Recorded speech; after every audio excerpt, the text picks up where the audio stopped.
se a gente voltar para 2023, outubro de 2023, dia 23, o que ocorreu numa segunda-feira no Rio de Janeiro? Um dia de terror. 35 ônibus na Zona Oeste foram incendiados. Depois, um trem chegou a ser incendiado e carros de passeio. Um verdadeiro dia de terror. Depois, a gente avança um pouco no tempo. O que aconteceu? Morte de 2 médicos a sangue frio. Executaram 2 médicos por engano. Por engano. E quem acabou resolvendo o crime ali, o próprio crime organizado, matou quem matou inocentemente aqueles 2 médicos. E agora, essas cenas aí, lamentável, repetindo novamente a escalada da violência e do terror no Rio de Janeiro. E aí eu me pergunto, Evandro, quantos crimes, quantas cenas como essa devem ocorrer para que as autoridades de fato tomem uma providência? Porque parece que nunca é suficiente. A gente falou de um dia de guerra no Rio de Janeiro em outubro de 2023. A gente fala de um assassinato a sangue frio de 4 médicos, não foi nem 2, 4 médicos foram, acho que um sobreviveu. E agora essas cenas. Quer dizer, quantas mortes de inocentes a gente vai ter que esperar para que as autoridades tomem alguma providência e falem, pô, peraí, o Rio de Janeiro é uma cidade em guerra. A gente precisa agir. É isso que a sociedade está esperando. Antes de melhora econômica, antes de melhora da saúde, a segurança pública é um tema primordial. É isso que a sociedade brasileira quer. E principalmente no Rio de Janeiro. Não dá mais para falar, olha, usar frases de efeito, clichês.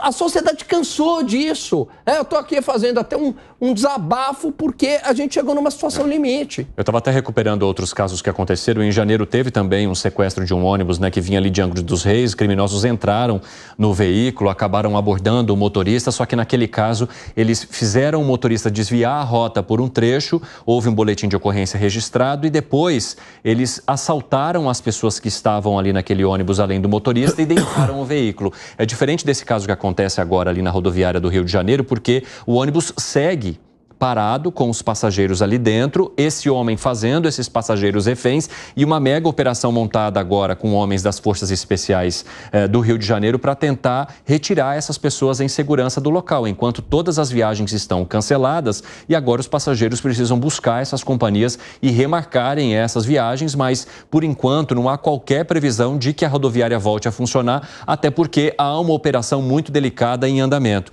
E aí, Luiz Felipe Dávila, a gente só mencionava anteriormente aqui sobre essa proposta de plano de Estado para a segurança pública e enquanto isso não ocorre, esses projetos mais pontuais, como por exemplo o que vai impedir a saidinha de detentos durante datas comemorativas, as pessoas acabam se agarrando nessas situações pontuais, mas que não resolvem o problema como um todo e principalmente tão bem distante de ser a solução para uma situação como essa que acontece no Rio de Janeiro.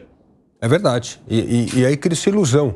Ilusão, o governador do estado do Rio de Janeiro também chega e fala assim, agora temos plano, temos dinheiro, vamos combater, aí temos a aprovar a saidinha. Nada disso vai resolver a questão estrutural do crime organizado. Tudo isso é para tentar reduzir um pouco o senso de impunidade, mas isso não resolve a questão do crime organizado. Então, eu acredito que a coisa mais eficiente que hoje poderia acontecer é a maioria dos governadores, ou se possível todos os 27 governadores, se reunirem em Brasília e exigirem, demandarem começar a trabalhar imediatamente num plano de segurança de combate ao crime organizado com o governo federal. Seria um ato muito importante, porque os governadores também criam ilusão de que eles têm o poder de polícia, de controlar o crime organizado. Não tem. Isso aí é uma questão supranacional. As armas que chegam no Rio de Janeiro... se a gente ou não parar esse comércio de arma ilegal lá, quando chegou lá já está dado, já vai começar essas armas a ser empregadas no crime organizado. Então, eu imagino que seria muito importante os governadores se reunirem em Brasília com o presidente, com o ministro da Justiça, para que nós possamos trabalhar num plano suprapartidário, num plano de Estado de combate ao crime organizado. Caso contrário, nós vamos continuar enxugando gelo. A gente tem uma publicação que foi feita também nesse momento pela Polícia Militar lá do Estado do Rio de Janeiro, do BOP, né? Que a rodoviária do Rio foi totalmente evacuada e equipes do BOP seguem nas negociações. De acordo ali com a Operações Rio, o acesso da Rua Equador para o viaduto do gasômetro segue interditado. Então, além da própria rodoviária, aquela região ali no entorno também está interditada, como contou para a gente agora há pouco o Rodrigo Viga, nosso repórter, que está ali no centro do Rio de Janeiro acompanhando essa situação. Vou voltar a falar com ele. Ô Viga, e aquela hora o Segré quis te fazer uma pergunta, eu acho que você não conseguiu ouvir. Vou abrir o espaço novamente para que vocês possam conversar então, que eu acho que agora nosso sinal está ok, né? Vai lá, Segré. Obrigado, Evandro. Viga, a dúvida era, questões que fugem do padrão, a primeira vez que acontece algum delito, é previsível uma desculpa do Estado pela sua impossibilidade de combatê-lo. Mas quando você menciona que esses sequestros ou render o motorista, assaltar as pessoas que estão dentro do ônibus, acontecem quando o ônibus ingressa na terminal ou quando ela sai da terminal, dá para perceber que está faltando alguma política do Estado provincial para combater esse tipo de atividades que possa ser evitado em função de que já aconteceu no passado. Ou seja, a imprevisibilidade não aplicaria nesse caso. A pergunta é concreta: o que o Estado do Rio de Janeiro faz ou fez para combater esse tipo de ações como a que você indicou? Com relação especificamente, agora sim, Segredo, estou te ouvindo perfeitamente, obrigado pela pergunta e desculpa pelo problema de conexão anterior. Com relação a esse problema que vinha acontecendo no entorno da rodoviária Novo Rio, é claro que foi uma ação, foi uma reação após, como se diz popularmente, né, a porteira escancarada, a porteira arrombada. Foram pelo menos 2 ou 3 episódios que aconteceram num acesso ali específico à rodoviária Novo Rio, e aí, como eu disse, né, o ônibus foi assaltado, passageiros foram assaltados, motorista foi rendido e foram levados para comunidades aqui do Rio. Você pode imaginar o pânico, o desespero dessas pessoas, sejam eles turistas nacionais, estrangeiros, cariocas, fluminenses ou de qualquer outra localidade do planeta, tendo que lidar com esse episódio e com essa situação. Foi feito ali aquela operação que eu chamo de atadura, né? Uma operação para tentar conter o problema. Agora, o problema da segurança pública do Rio de Janeiro é muito mais grave, muito mais agudo, muito mais profundo. Desde a década de 80, 90 do século passado, o que se vê por aqui é uma verdadeira guerra entre grupos criminosos, entre facções. E a impressão que dá é que isso está ganhando corpo, está ganhando volume. Até porque, ao longo dos últimos anos, começou a brotar, começou a emergir a figura da milícia. Houve um tempo, até não muito distante, aqui no Rio de Janeiro, viu, meu caro Segre, Cine, ouvintes, espectadores e internautas da Jovem Pan, porque algumas autoridades vinham à pública dizendo, já que o Estado não pode ir contra eles, ou seja, contra o tráfico de drogas, por que não pedir apoio, socorro ou contar com a ajuda dessas forças paramilitares que posteriormente foram chamadas, batizadas de milicianos? Pois bem, tiro no pé. Hoje, o Estado do Rio de Janeiro, hoje que eu digo, ao longo desses últimos anos, vive uma verdadeira guerra territorial entre traficantes de um lado e, de outro lado, milicianos. E nesse ano de 2024, especificamente, essa guerra ela se intensificou, porque você vê grupos de traficantes lutando entre si por território, e território é sinônimo de negócio, viu, Segredo? E grupos de traficantes querendo tomar áreas que a milícia ocupou e dominou ao longo dos últimos anos. Não é à toa, amigos ouvintes, espectadores e internautas da Jovem Pan, que se tem um verdadeiro arsenal de guerra na mão dos criminosos aqui do Rio de Janeiro. A gente trazia essa informação aí durante essa semana. Nesse ano de 2024, a cada mês já foram apreendidos mais de 60 fuzis. Ao longo dos últimos 16 anos, foram mais de 6.200 armas de longo alcance como fuzil, em poder de quem? Do crime organizado, do tráfico e, mais recentemente, da milícia. E por que tem tanto fuzil circulando no Rio de Janeiro? Ah, porque o Rio de Janeiro é o purgatório da beleza e do caos? Talvez até seja, mas não é só por isso não, porque essa é uma guerra que parece fora de controle, incontrolável, que coloca em lados opostos várias facções, vários grupos rivais. Então, é uma tarefa hercúlea, e eu estou com Dávila nesse aspecto, nesse quesito, somente uma mobilização nacional, supranacional, suprapartidária, envolvendo todas as forças, todas as mentes, todas as cabeças, todas as instituições e todos aqueles que possam colaborar, vai ser talvez possível para minimizar o problema. Mas ninguém por aqui tem a ilusão de que vai brotar, vai nascer uma UPP ou vai emergir um batalhão ou uma bala de prata para resolver um problema que vem se arrastando ao longo dos últimos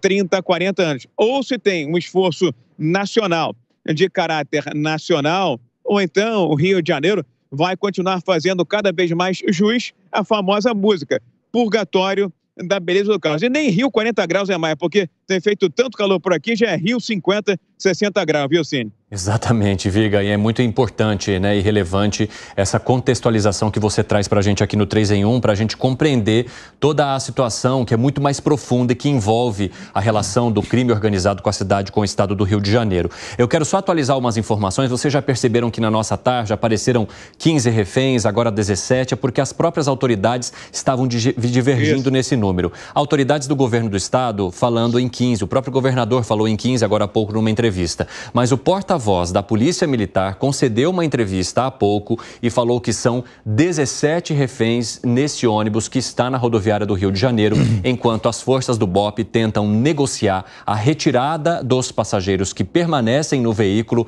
e também que este homem, esse criminoso que disparou tiros contra os passageiros e mantém essas pessoas reféns, se entregue às forças de segurança que atuam agora ali na rodoviária do Rio de Janeiro. Há também uma publicação que foi feita pelo prefeito Eduardo Paes, dizendo que o município está oferecendo o apoio, principalmente nas ruas do entorno, para fazer o desvio do trânsito e impedir que novas pessoas acessem aquele local, porque é uma incerteza, né? As cortinas do ônibus estão fechadas, a polícia tenta fazer essa negociação, mas tudo é muito imprevisível. Então, quanto mais pessoas forem isoladas desse local, se mantiverem distantes do ponto onde o ônibus está estacionado, é claro que isso traz mais segurança para outras pessoas que possam estar ao redor ali do local.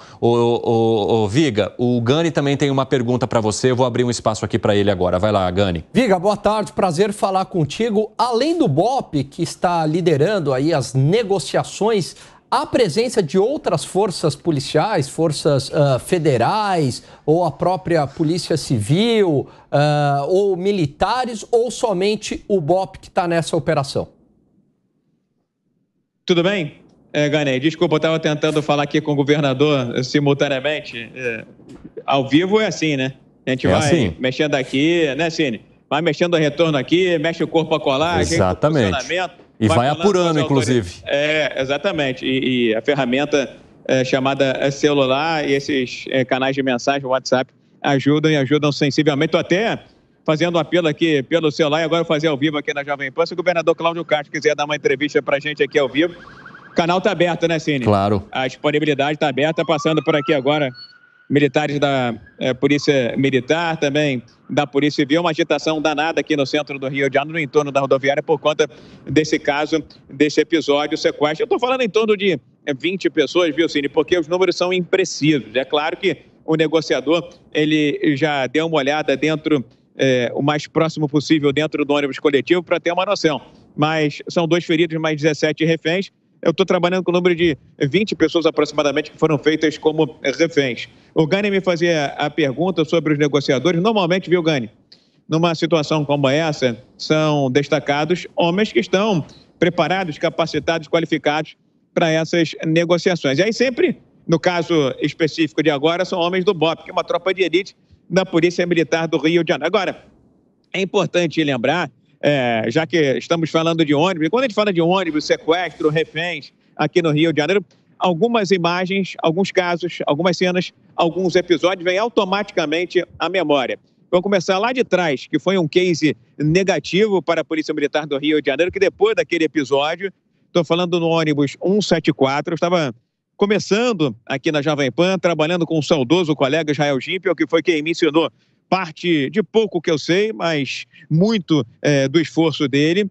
E eu lembro que aquele foi um case completamente negativo, ruim, que serviu para que a Polícia Militar do Rio de Janeiro mudasse protocolos, mudasse requisitos, pré-requisitos, modus operandi, modo de atuar, porque eu me lembro, na tenra idade ainda, viu, Gani, que eu estava do lado, literalmente colado do ônibus coletivo, onde tudo estava acontecendo.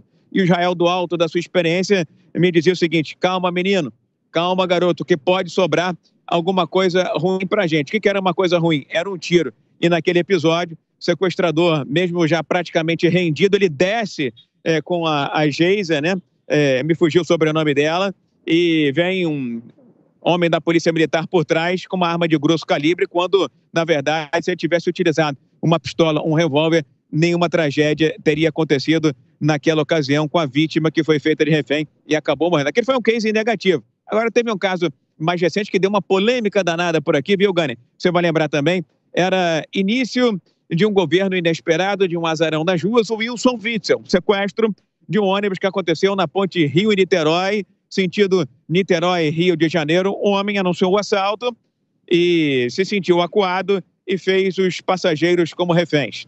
Atiradores de elite, homens das tropas de elite das polícias do Rio de Janeiro foram até o local e, naquela ocasião, o atirador de elite, que estava no alto de um veículo parado na ponte Rio-Niterói, conseguiu alvejar, conseguiu atirar no sequestrador. E a cena que ficou marcada foi aquela que gerou a polêmica, né?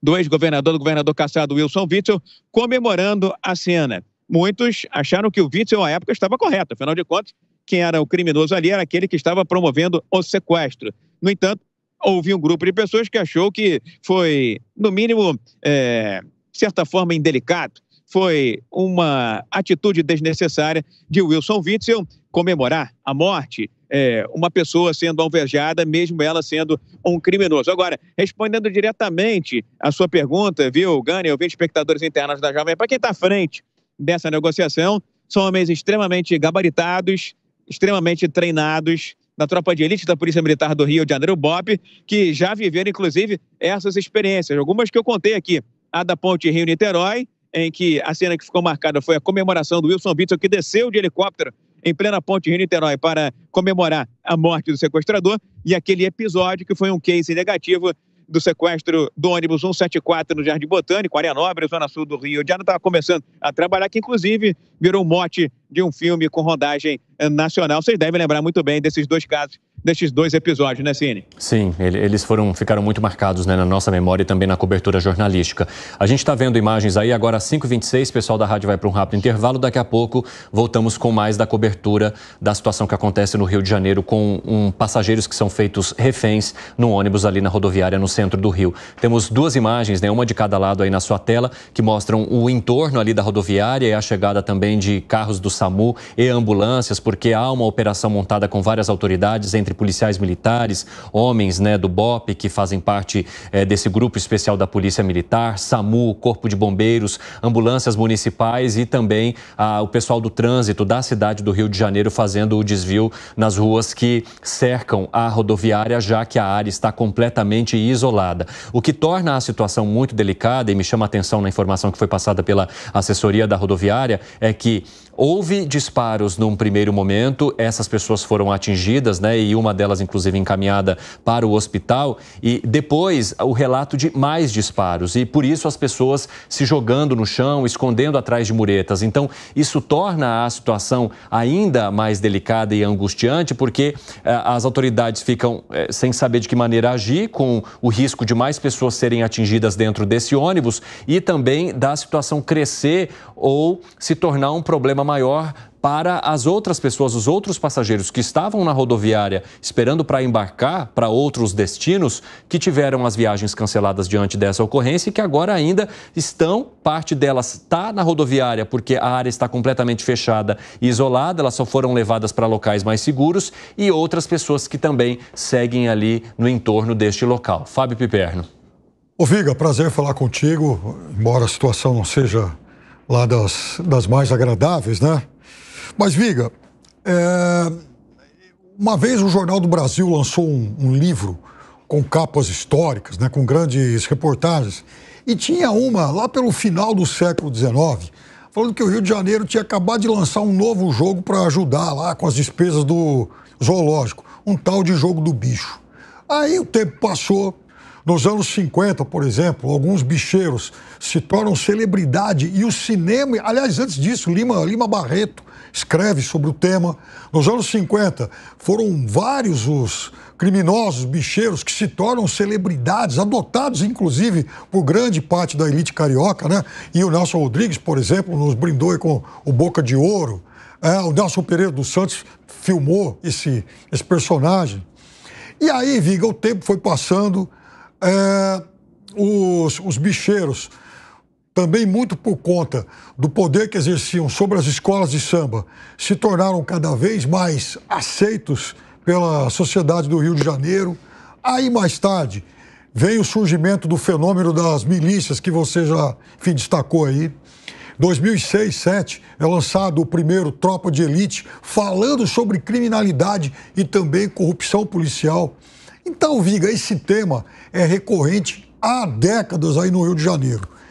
Você, com o seu olhar experiente de ótimo repórter e também falando com a sua alma carioca, dá para ter alguma esperança nas próximas gerações de que o Rio realmente vai conseguir vencer essa guerra contra a violência urbana? A impressão que eu tenho, sabe qual é, Pipiano? Sempre prazer falar com você, né?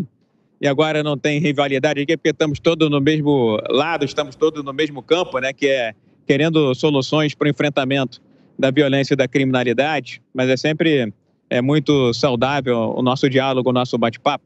Vamos lá, Pipiano. Eu diria o seguinte, sozinho o Rio de Janeiro não vai conseguir. Eu diria até que a situação é insolúvel se o Rio de Janeiro se arvorar ou achar que vai conseguir combater o problema da violência e da criminalidade sem um apoio, especialmente da União, do governo federal. Por que eu digo isso, meu caro Pipiano? Porque o crime está cada vez mais organizado, né? Então, a gente precisa também ter uma organização do lado das forças, das instituições, para enfrentar um crime cada vez mais organizado, mais nacionalizado, por que não dizer transnacional, né? Internacional. Então é preciso de muito trabalho, muito esforço, muito planejamento, muita inteligência, e essa união de esforços é fundamental. O Rio de Janeiro, por exemplo, não é um fabricante, um produtor de armas de fogo, mas aqui você tem um verdadeiro arsenal de guerra. Eu disse, a cada mês são apreendidos com crime organizado mais de 60 armas de longo alcance, conhecidas como fuzis. Tem até aquela .50, que volta e meia apreendida por aqui, capaz de derrubar uma aeronave, derrubar um helicóptero, um avião de pequeno porte, ou até mesmo derrubar um veículo blindado. O Rio de Janeiro não é um produtor contumaz de drogas, de entorpecente, qualquer que seja a droga, qualquer que seja o entorpecente. Mas isso entra pelas divisas aqui do estado do Rio de Janeiro, passando por outras cidades, por outros municípios e cruzando a fronteira brasileira. Então, é um problema que é nacional. É um problema que precisa ser enfrentado de peito aberto por todos. E não adianta achar que o Rio de Janeiro, que vem claudicante, padecendo há 40, 50 anos sozinho, vai conseguir enfrentar. Todo dia aqui tem ação, tem operação. Infelizmente, morrem inocentes, mas também morrem criminosos. Mas a gente sabe como é que funciona o mundo do crime. Não existe vácuo de poder. Já tem gente agora assumindo, controlando os negócios no maior miliciano do Rio de Janeirozinho, que foi aquele que se entregou em 24 de dezembro do ano passado. Morre um chefe, uma liderança de uma importante facção criminosa, esse hiato ele não dura mais do que uma semana. Esse vácuo é rapidamente preenchido. Não existe vácuo de poder, seja o poder institucional, seja o poder paralelo. Então, eu entendo, viu, Pipiano, sendo um pouco mais direto na sua pergunta, acho que seria um esforço hercúleo e desperdiçado se o Rio de Janeiro sozinho conseguisse fazer ou tentasse fazer alguma coisa. E algumas bandeiras têm sido levantadas aqui pelo Rio de Janeiro. Por exemplo, mais ajuda da Polícia Federal, das Forças Armadas, nas chamadas divisas e fronteiras secas. Fala-se também, num tema muito abordado aqui na Jovem Pan, que é a história da saidinha.